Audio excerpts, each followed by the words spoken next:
Pode começar, Raquel, por favor. Ok, boa noite não, boa tarde a todos, sejam todos muito bem-vindos, especialmente a Romina, né, que é nossa convidada de hoje. Romina, eu quis fazer uma homenagem à espiritualidade a você, tá? Um dia assistindo sua reunião, você sugeriu essa Bíblia aqui, e aí eu comprei essa Bíblia, coloquei como meta para este ano ler a Bíblia, e eu terminei em agosto. Ela é muito boa, até recomendo, quem quiser comprar, ela é muito boa para quem é dependente e para quem é codependente. Aí trouxe a mensagem bem pequenininha, porque eu acho que hoje o importante é a gente ouvir Romina, que tem muito a nos dizer, né? A mensagem diz o seguinte: o Senhor quer que percebamos como somos valiosos para Ele e que nós vejamos a luz do seu amor. Pense nisso. Se Deus nos considerou dignos de entregar a coisa mais preciosa que tinha, o seu único filho, o que isso nos mostra sobre o valor que temos para ele? Para concluir a espiritualidade, eu quero terminar com uma frase que diz: aquilo que nós somos é presente de Deus. Aquilo que nos tornamos é presente nosso para Deus. Bem, gente, era isso. Uma espiritualidade pequena, mas para uma boa reflexão. E hoje que a gente vai ter, né, Romina, nos ajudando a gente cuidar melhor da gente com esse autocuidado. É isso, obrigada pela atenção.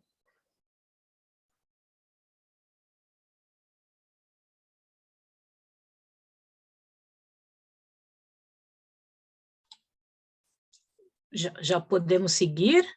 Pode seguir, Romina. Então tá bom. Muito obrigada, Raquel, pela espiritualidade. Eu realmente amo essa Bíblia, acho ela muito importante para nós. Bom, boa tarde a todos, muito obrigada pelo convite, pela oportunidade, obrigada, Ivoneide, muito bom estar aqui com vocês. Confesso que eu preferi estar presente aí, nesse clima maravilhoso que vocês têm, mas por enquanto, né, vamos ficar aqui como é possível, imaginando que poderia estar aí, e que poderei estar em breve, né, agora que nós estamos, graças a Deus, podendo retomar nossas atividades pouco a pouco, creio que logo, logo, estaremos juntos aí, podendo nos abraçar, como é nossa maior característica de amor exigente, né? Nosso acolhimento, nosso abraço, nossa forma de estarmos juntos com esse calor humano. Mas por hora ainda podemos, né, nos conectarmos dessa maneira, e isso tem sido aí para nós uma bênção desde que nós iniciamos com os nossos grupos remotos, logo no início aí do isolamento social. Então, para nós isso foi uma grande experiência, uma grande oportunidade também de podermos experienciar esse novo modelo, o que abriu muitas portas para muitas outras pessoas que até então não conheciam o nosso trabalho. Então, de uma forma ou de outra, nós fomos beneficiados com isso, né? Então, temos também que agradecer por essa oportunidade. Bem, o convite hoje foi para falar a respeito de autocuidado e o quanto o nosso grupo de apoio, nosso amor exigente, nos oferece essa grande oportunidade de olharmos para nós e efetivamente trabalharmos o nosso autocuidado. E eu venho percebendo, né, nos nossos grupos, nos trabalhos de uma forma geral que eu venho desenvolvendo, que o autocuidado realmente tem sido aí o antídoto para a nossa codependência, né? E é fácil a gente entender por quê. Se nós pensarmos que a codependência, ou seja, esse padrão relacional que nós temos, que nos leva a focar somente no outro, que nos leva a ter esse comportamento obcecado no outro, que vive em função do outro, que somente consegue estar bem se o outro está bem, que nos leva a controlar o comportamento, o sentimento, a emoção do outro. Se nós pensarmos que o padrão relacional da codependência é esse, e que é assim que nós temos vivido há muito tempo, qual é a forma de nós começarmos a fazer diferente? Ou seja, de desconstruir esse padrão e começar a construir um padrão oposto.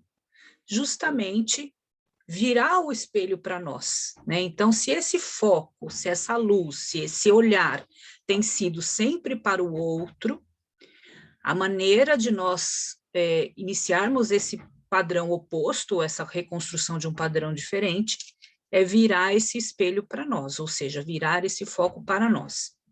Porém, quando as pessoas chegam num grupo de apoio, né, e a gente diz, cuide de você, esse grupo é para você, vá cuidar de você, essas palavras costumam soar completamente inócuas, né? Porque quando a gente vem para o grupo, a gente nem sabe bem o que é cuidar da gente, né?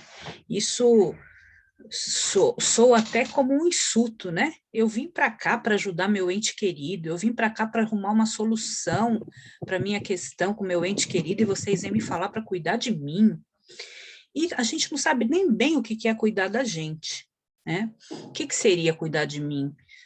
Talvez ir mais no cabeleireiro, fazer uma compra de um novo guarda-roupa, estar mais bonita, mas isso até que eu faço, mas não tem nada a ver com isso, né? Esse é o nosso último ponto do autocuidado, é aquele que reflete a nossa imagem no espelho quando todos os autocuidados necessários já foram mexidos dentro de nós, né? Já foram trabalhados. Mas, na verdade, a gente não consegue no início ter esse olhar, porque a gente está há muito, muito tempo vivenciando um padrão de cuidado com o outro, e é muito estranho, existe um estranhamento mesmo em nós ao ouvir a palavra cuide de você, faça por você, porque esse é o caminho, né? Então, alguns de nós, nesse primeiro momento, nem ficamos no grupo, a gente vai embora, não adere, porque esse grupo não fala com a gente. Não, acho que eles não entenderam o que eu queria. Outros ficam, ainda que resistindo, sem entender muito bem, mas vão ficando, até que um dia começam a entender o que significava esse cuidar de nós, né? E aí isso começa a fazer sentido. E aí eu digo e penso que começa a acontecer a grande mágica, né, da transformação, que é quando a gente percebe que é só cuidando de nós que a gente consegue começar a fazer um desligamento emocional do outro. E aí, quando a gente fala em desligamento emocional, é importante também a gente entender que o desligamento emocional não é o abandonar, o desistir, o deixar de amar, mas é o desfocar do outro para então focar em mim, me fortalecer, para entender exatamente qual é o meu papel nessa relação, o quanto eu tenho realmente para doar de uma forma funcional, o que tem de melhor em mim para poder estar de forma genuína nessa relação, enfim. Aí a gente começa a entender que tem muito trabalho a ser feito, e esse trabalho só pode ser feito através do autocuidado. E aí vem, mas o que é autocuidado? Né? O que realmente representa autocuidado? Quando a gente elabora planejamentos de autocuidado, a gente pode imaginar que existem aí alguns aspectos que são enumerados, né? E eu posso falar sobre alguns deles até para elucidar um pouquinho, para a gente ampliar esse conceito do que é autocuidado.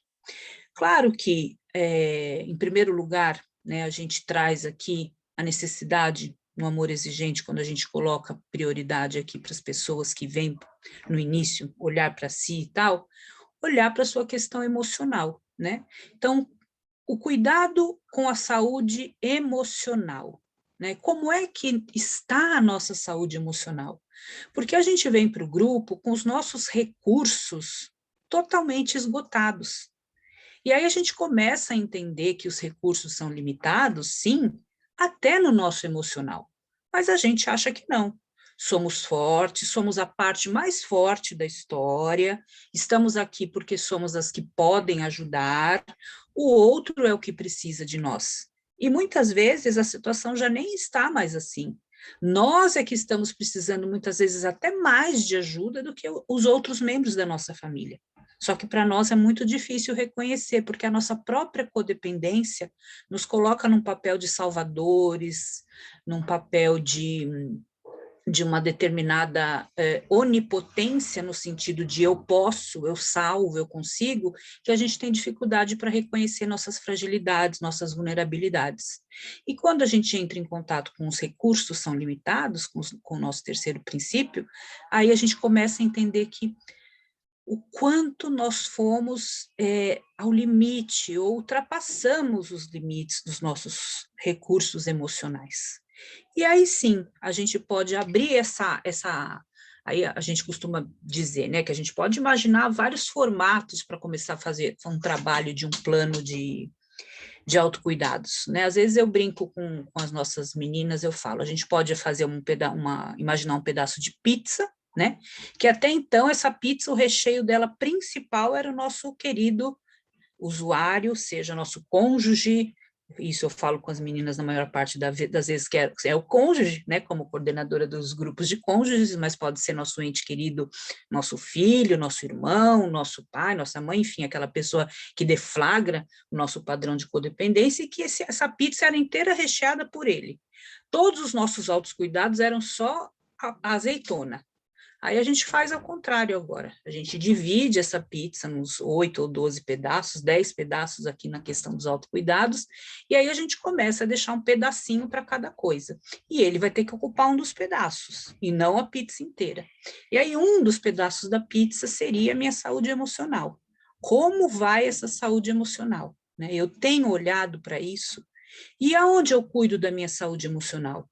No meu grupo de apoio, no Amor Exigente, na minha terapia, eu cuido com a minha meditação, eu cuido da maneira que eu venho buscando os meus recursos, que aí para cada um, né, faz sentido um determinado modelo de recurso, mas eu preciso ter um cuidado contínuo, né? E aí existem autocuidados que nos pedem aquela frequência diária, o autocuidado que nos pede uma frequência semanal, aquele que nos pede uma sequência de 1 em 1 hora, né? Então, por exemplo, esse autocuidado aqui, a água, né? Esse autocuidado é um que eu tenho que colocar programa no computador. Já fiquei, assim, inchada de não esquecer de tomar água. Então, esse aqui é um que é de hora em hora, que eu boto a garrafa aqui do meu lado quando eu vou começar a trabalhar, e se eu não tiver o computador, o aplicativo, mesmo com a garrafa aqui na minha frente, eu esqueço. E é tão necessário para mim. Até que um dia que eu olhei minhas plantinhas morrendo, eu falei, nossa, até elas morrem, né? Que dirá eu se não tomar água? Então a gente começa a entender, né, que alguns necessitam de uma ajuda externa, que é o aplicativo ali para me lembrar, e aos poucos a gente vai internalizando algumas coisas, e daqui a pouco, quem sabe, sem o aplicativo, eu estou dando conta de tomar essa água, né? Enfim, mas o quanto isso é uma batalha diária, para a gente lembrar das nossas necessidades, né? Para a gente lembrar que hora eu preciso do cuidado de hora em hora eu preciso do diário, hora eu preciso do semanal. Então, por exemplo, o cuidado emocional. Preciso estar no grupo 1 vez por semana, preciso estar no grupo 2, 3 vezes por semana, preciso da terapia agora 1 vez, às vezes 2, enfim, depende. Depende do quanto a minha fragilidade emocional hoje precisa ser combatida, né? E aí tem o outro pedaço da pizza, que é a minha saúde física, né? Como é que está a minha saúde física? Quanto tempo eu não olho para as minhas questões, exames médicos, questões que a gente vem deixando, e em função dessa pandemia, quantas coisas nós não deixamos, né? Quantos médicos ficaram para trás, até porque a gente não podia ir, e que agora... não deu por causa da pandemia, não deu por causa da pandemia, mas agora já está dando, né? E a gente às vezes continua procrastinando porque esperar um pouquinho mais, né? Só que quando é para o outro, a gente não tem esse movimento. A gente tem urgência quando é pelo outro. E para nós, essa autocompaixão costuma ser muito frágil, né? Então, para nós, a gente sempre pode esperar mais um pouquinho. E por que que eu preciso trazer esse movimento para mim?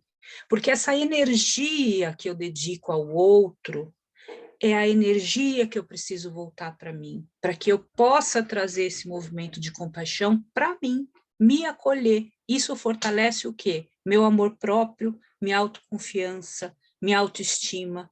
É tudo aquilo que falta para eu poder amar verdadeiramente. Como nós amamos em codependência? Dependemos, nós não amamos. Nós pensamos que o nosso amor é genuíno, e nós podemos amar. Não significa que não amamos porque somos codependentes. Nós amamos, mas o que grita não é o amor, é a dependência. E quando a gente vai eliminando a codependência, nós vamos nos aproximando do amor verdadeiro, do amor genuíno, que é o amor que não faz nada esperando receber. É o amor que ama com exigência, mas que é o amor genuíno, que não está esperando receber em troca, não está manipulando para receber algo. Mas para eu poder estar em contato com esse amor, eu preciso desse amor próprio, desse fortalecimento, dessa autoestima, que eu só consigo quando eu passo a confiar em mim. Como é que eu vou confiar numa pessoa que fala que vai me levar no médico e não me leva? Como é que eu confio numa pessoa que sabe que está precisando de apoio emocional e fala, eu vou cuidar, e quando olha faz 15 dias que não fez nada? Eu preciso de alguém em quem confiar e que esse alguém seja eu. Então, conforme eu vou fazendo esses pequenos movimentos, eu começo a perceber, nossa, nessa daí eu posso confiar, hein? Nesse aí eu posso confiar. Ele falou para mim que iria fazer e fez. E assim eu vou galgando esse caminho da autoconfiança. A partir daí eu tenho também o autocuidado espiritual, né? Que muitos de nós vivenciamos momentos de corte com a nossa conexão espiritual, em função até da nossa codependência, pelo fato de nossa confiança em nós e no outro ter sido fragilizada com as diversas frustrações que nós vivemos no nosso cotidiano, nossa espiritualidade também sofre com isso. E muitos de nós deixamos mesmo de acreditar no poder superior, de confiar no poder superior, de entregar nossa vida para esse poder superior. E é muito natural que isso aconteça. Aí nós nos enchemos de culpa, nos enchemos de desesperança, e o tempo vai passando e essa desconexão vai crescendo. Às vezes a gente não consegue nem rezar. Hoje eu vou, hoje eu vou, hoje eu vou. Não consigo. Mas por algum lugar eu tenho que começar. Mesmo que seja falando como se eu estivesse falando com um amigo. E dizem que essa é a oração mais potente, né? E como é que eu vou colocar essa espiritualidade no meu cotidiano? Como é que o meu planejamento de autocuidado vai contemplar um retorno à minha vida espiritual no meu cotidiano? Se eu vou à igreja, se eu rezo o terço, se eu vou no templo, se eu rezo antes de dormir, se eu gosto de ir na natureza e contemplar o sol, não importa. Como é a minha espiritualidade, como eu começo e termino o meu dia com a certeza de que eu estou na presença de algo maior e que pode me ajudar a retomar a minha sanidade, né? Então, esse é um outro pedaço da pizza. Temos aí o autocuidado espacial, que a gente costuma dizer, e que é algo tão importante que muitos de nós não temos muita dimensão disso, que é o local onde nós vivemos, né? A importância do ambiente em que nós estamos, o quanto ele é organizado e o quanto ele nos desorganiza conforme a sua estrutura está organizada ou não. Né? Então, ou seja, nossa casa, nosso local de trabalho, né? Então, assim como a gente olha para a mesa que a gente trabalha, olha para o nosso quarto, para a nossa casa, e vê essa desorganização, assim nossa mente está. E assim fica a nossa mente quando a gente organiza o externo e consegue organizar o interno. Né? Então, aquela ideia de, eu preciso limpar meus pensamentos, vá arrumar suas gavetas. Né? A gente precisa ter esse movimento de organizar o externo para organizar o interno. E isso é contínuo.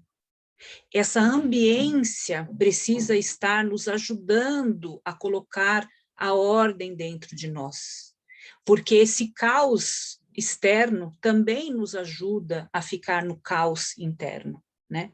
Então, o quanto nós estamos cuidando do ambiente em que nós estamos, no sentido de nos sentirmos cuidados por esse ambiente, o quanto esse ambiente nos acolhe, o quanto é acolhedor estar na nossa casa, no nosso quarto, o quanto esse ambiente conversa conosco, nos permite estar sentindo cuidados por esse local, ou o quanto ele nos repele, o quanto ali nós nos sentimos mal, o quanto nós olhamos para aquilo e nos sentimos desorganizados.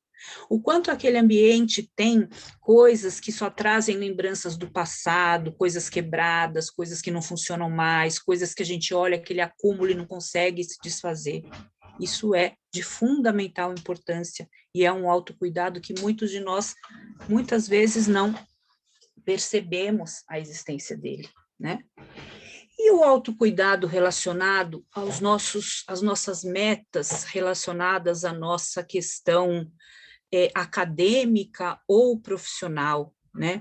Quais são as ideias que nós temos para o nosso trabalho ou para o nosso estudo, para projetos profissionais, ou seja, de desenvolvimento nessa área, que nós temos deixado adormecidos, muitas vezes, pelas questões que a gente vive no nosso cotidiano, né? Como a gente tem cuidado disso?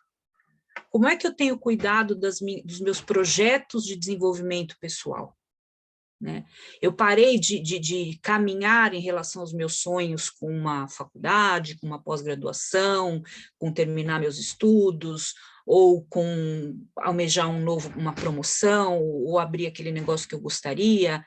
É autocuidado, cuidar dos meus projetos pessoais. Né? Quanto tempo eu não levo tentando arrumar a vida do outro, porque ele precisa ter uma atividade, ele precisa ter uma função, ele precisa ter algo que funcione para a vida dele, mas o meu sonho parou. Né? Um outro ponto relacionado ao meu lazer. Nós codependentes temos muita dificuldade com o lazer, por incrível que pareça. Muitos de nós já conseguiram mudar esse padrão, mas no início, né, até quando a gente começa a trabalhar a questão da rigidez, da codependência, nós temos dificuldade com o lazer, porque codependentes precisam sempre estar fazendo algo, né? Então é como se a gente fosse para o lazer, mas a gente tem que levar embaixo um lado um notebook, no outro um livro, do outro tem que levar uma maleta, alguma coisa tem que acompanhar junto, porque eu não posso me dar o luxo de ficar sem fazer nada. São mega produtivos, eu não posso perder tempo, né? Afinal, não somos merecedores, né? Então, o lazer para nós é algo muito difícil. Quando a gente faz esses projetos de autocuidado, chega na hora do lazer, fica aquele, o que eu vou colocar nesse aqui? Fica aquele branco assim, né? Nessa parte. E aí que a gente começa a exercitar esse ócio produtivo, esse merecimento, esse desligamento. E é muito, muito importante que, através do lazer, a gente retome o contato com a nossa criança interior, e não essa criança interior ferida, que a gente já sabe que a gente tem, mas essa criança interior alegre, que a gente também tem, mas a gente faz muito tempo que não lembra dela, do que a gente gostava, daquela coisa que trazia prazer para nós, daquilo que nos faz novamente nos conectar com a nossa essência positiva, daquela que a gente se desligou provavelmente muito cedo, porque a nossa codependência, nós sabemos que ela não surgiu só quando nós nos relacionamos com o dependente químico ou quando o nosso filho passou a usar drogas. A nossa codependência está conosco há muito tempo. Então, estar em contato com o lazer nos fornece a possibilidade de retomar um contato com essa criança interior alegre. Né? Por isso é tão difícil para nós, porque nós somos rígidos, somos sérios, somos produtivos, somos responsáveis, né? Mas essa coisa da deixe estar, a gente ainda não sabe fazer muito bem, mas quando a gente descobre uma outra fonte de riqueza para que a gente possa explorar novos campos. Então, o lazer é muito importante. Um outro ponto de autocuidado, nossas relações sociais, né? Nós tendemos ao isolamento. Graças a Deus que nós aqui temos o AE, né? Então, o AE nos tira dessa condição. Nós temos aqui o nosso grupo, onde, de certa forma, a gente tem uma família que nos tira dessa condição. Um aspecto positivo dos grupos presenciais é que ele nos tira ainda mais dessa condição do isolamento. Na questão dos grupos online, estamos juntos aqui, mas isso favorece um pouco mais o isolamento, né? As pessoas que sofrem com a codependência, mas não estão inseridas em grupo, que não trabalham essa ideia do pertencimento, como a gente tem aqui, essa sensação do pertencimento, elas tendem a se sentirem mais isoladas. E essas relações sociais, elas ficam cada vez mais fragilizadas. E cuidar das relações sociais são meios de nós trabalharmos a nossa codependência, porque codependência só se dá na relação. Se a gente for morar numa ilha, a gente não vai deflagrar codependência, porque a gente só tem codependência no relacionamento. Codependência é um padrão relacional.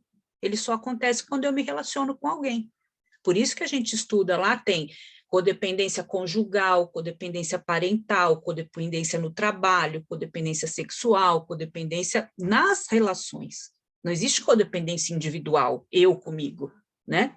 Então, a importância da gente trabalhar os nossos relacionamentos, relações sociais, nos permitir, sim, estar com pessoas, mesmo que aquilo, no início, para nós, seja algo que nos traga o estranhamento.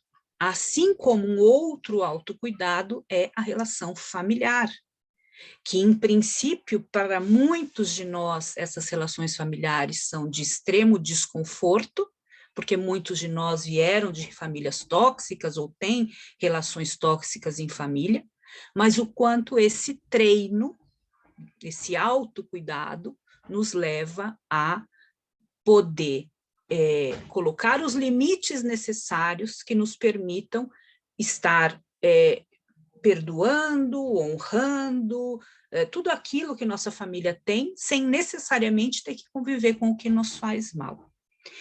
Por fim, autocuidados nos nossos sonhos, né? Quais são os sonhos que a gente deixou para lá? Aqueles engavetados, que nós achamos que não tem mais sentido. Afinal de contas, quantas coisas passaram e esse acúmulo de experiências negativas, de sentimentos guardados, de frustrações, nos levou a pensar que as nossas coisas não têm valia. Então, aquele sonho adormecido, aqueles sonhos adormecidos, eles ficaram lá. E quando a gente se volta para o autocuidado, eu abro essa gavetinha e vou começar a cuidar desse sonho. Não importa qual seja. E, por fim, a gente chega nesse chamado reflexo, que é o autocuidado daquilo que eu quero ver no espelho. Que aí a gente fala de arrumar o cabelo, de batom, de unha, de emagrecimento, não emagrecimento do nível da saúde, mas emagrecimento estético, ou de estar com o corpo bonito esteticamente, né? Essa questão, porque aí sim eu estou vendo no espelho o que eu quero como resultado de um processo de autocuidado que envolveu todas as minhas outras áreas, e não algo que eu estou fazendo superficialmente para o outro, mas que passou por todo esse processo interno, né? Aí tá lá a pizza, gente, olha quanta coisa a gente tem para cuidar da gente. Será que ainda há tempo para a gente colocar o pedacinho dessa pessoa que a gente também quer ter um relacionamento sem ter que ser a cuidadora ou o cuidador do outro, né? Quanta energia a gente dispensa numa relação de cuidado com a outra pessoa, que nos tira do foco de todas essas ações que a gente tinha que fazer conosco, né? E aí, quando a gente olha e fala, meu Deus, né? Eu não tenho feito nada disso por mim. Claro que não. A gente pega tudo que a gente tem e coloca para o outro. Olha, se a gente conseguisse mudar o outro como nós pensávamos, poderia dizer que até, olha, vamos pensar se vale a pena. Mas a gente não consegue, né? Então, o que a gente consegue? Quando a gente começa esse planejamento de autocuidados e a gente se fortalece esse movimento passa a ser um movimento de espelho para o outro.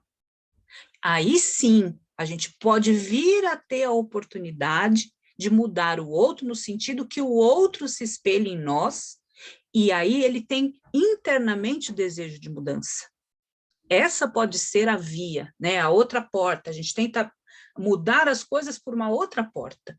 Mas essa porta que a gente está indo bater direto, achando que a gente vai mudar o outro, enquanto a gente fica só insistindo, controlando, querendo fazer da nossa maneira, a gente já sabe que não funciona, né?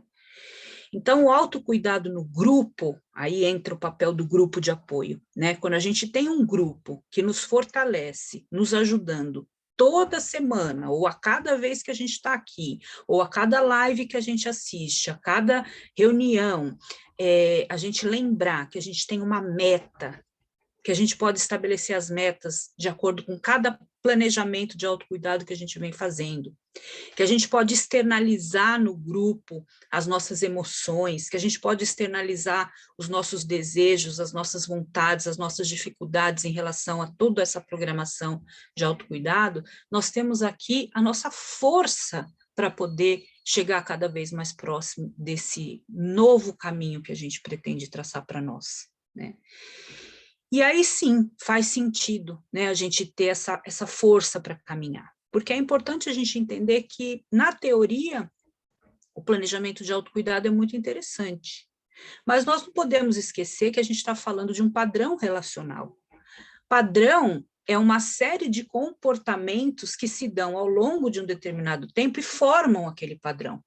Então, não significa que hoje nós vamos fazer um plano de pizza, um plano de autocuidados, vamos fazer um plano, existe uma outra metodologia que a gente faz também, que é a árvore da vida, né, que a gente desenha uma árvore e coloca lá todos os frutos que a gente deseja. Então, eu quero maçãs, que são os frutos da área emocional, ou eu quero lá, outras frutas lá que eu quero que caiam dali, vou colocando as sementes, aonde que eu preciso plantar mais, etc. Faço essa árvore toda frondosa, colorida, sementes, tenho foco do que eu quero fazer. Significa que a partir de amanhã eu vou acordar 5 horas da manhã, começar a fazer? Não, a gente sabe que a gente tem à espreita de todo esse processo, o quê? A nossa autossabotagem. Porque nós temos um padrão relacional instituído durante um bom tempo já na nossa vida. E para a gente desconstruir um padrão e construir outro, leva tempo. E a gente vem funcionando dessa outra forma há um bom tempo. Essa autossabotagem, ela é uma erva daninha nesse jardim que eu vou construir. Outra erva daninha é o pensamento mágico. O que é pensamento mágico? É uma coisa que acompanha, é um conceito que acompanha a codependência. Eu acho que eu vou conseguir resolver tudo sem ter que fazer nada. Deus vai me ajudar e está tudo certo, né? Então, nós precisamos, na verdade, estarmos atentos a esses agentes autossabotadores, para que a gente possa trabalhar com a realidade. Eu acho que eu já falei demais, viu, Ivoneide? Passei da cota, coloquei meu relógio para a hora que eu tinha que sair e eu ainda estou falando aqui. Mas eu adoro falar sobre autocuidado. Gente, eu espero que eu tenha deixado para vocês a mensagem aí do que significa para mim autocuidados e principalmente que a gente possa ficar atenta aos nossos processos aí de autossabotagem, né? Que a gente entenda que a importância da gente estar não imaginando que isso é uma mágica, mas que é um processo que todos nós possamos colocar em prática a partir de hoje. Afinal de contas, hoje é o primeiro dia da minha nova vida. Ô, Romina, engraçado, né, que a gente não falou nada, mas você fez a sua fala do jeito que eu imaginei, porque se ela não abordar desse jeito, eu vou fazer uma pergunta. Mas não vou precisar fazer a pergunta. A sintonia é isso, né? A sintonia é isso. Agora, eu só queria perguntar uma coisa para você. Tem alguma literatura que você sugeriria para a gente ler sobre essa coisa do autocuidado? Então, uma literatura específica eu não tenho. O que eu tenho, que eu posso mandar para vocês, eu desenvolvi um pequeno materialzinho, assim, uma apostilazinha breve, que eu mesma escrevi com base nos meus estudos, onde eu faço esse exercício, tanto da árvore da vida, como um planejamento de metas, onde tem exatamente esses 10 aspectos que eu citei aqui. Então, se você achar interessante, eu mando para você, porque ele é, digamos que, um resumo do que eu falei aqui. E aí fica como um material teórico para vocês, né? Eu acho que pode ajudar para vocês colocarem em prática. Com certeza. Eu sei que você tem outro compromisso, claro que a gente gostaria que você ficasse aqui conosco o resto da tarde, mas os recursos são limitados, né? Mas muita gratidão pelas suas palavras, foi muito, muito enriquecedora, eu acho que muito esclarecedora, porque eu vejo que os nossos, nós também temos, né? Eu digo nossos, mas eu também tenho essa dificuldade de identificar o que é um autocuidado. Acha que passa só pela coisa física, né? Pelo estético, e a gente vê que essa é a última cerejinha aí Isso. a ser tratada, a ser tratada. Gratidão, Romina, gratidão. Você sabe, Ivoneide, que eu me lembro que bem no comecinho, assim, quando eu não sabia nem o que era codependência, eu era bem novinha, eu lembro que na sessão de terapia, minha psicóloga falou assim para mim, Romina, você precisa se cuidar, parar de focar no seu cônjuge, né, que na época era meu marido, dependente químico. Eu falei, mas o quê? Eu preciso, sei lá, fazer a unha toda semana? A gente não sabia por onde começar, né? E hoje as meninas falam assim, gente, eu quero me cuidar, mas como, né? Então, a gente precisa ampliar esse conceito do autocuidado, que é muito, envolve muitos aspectos, mas que quando a gente efetivamente entra nesse universo e começa a trazer para nós essa responsabilidade, as coisas realmente começam a acontecer. Certo? Certíssimo, certíssimo. Então, muito obrigada, viu, por hoje, pela oportunidade de estar com vocês, espero poder ter contribuído, e mando o material aí para quem quiser usufruir, fazer esse planejamento, fiquem à vontade. Muito obrigada, Romina, pela sua Obrigada a vocês, boa reunião, viu? Tá? Obrigada. Um abraço. Até breve. Até. Obrigada, gente. Tchau, tchau. Tchau, tchau.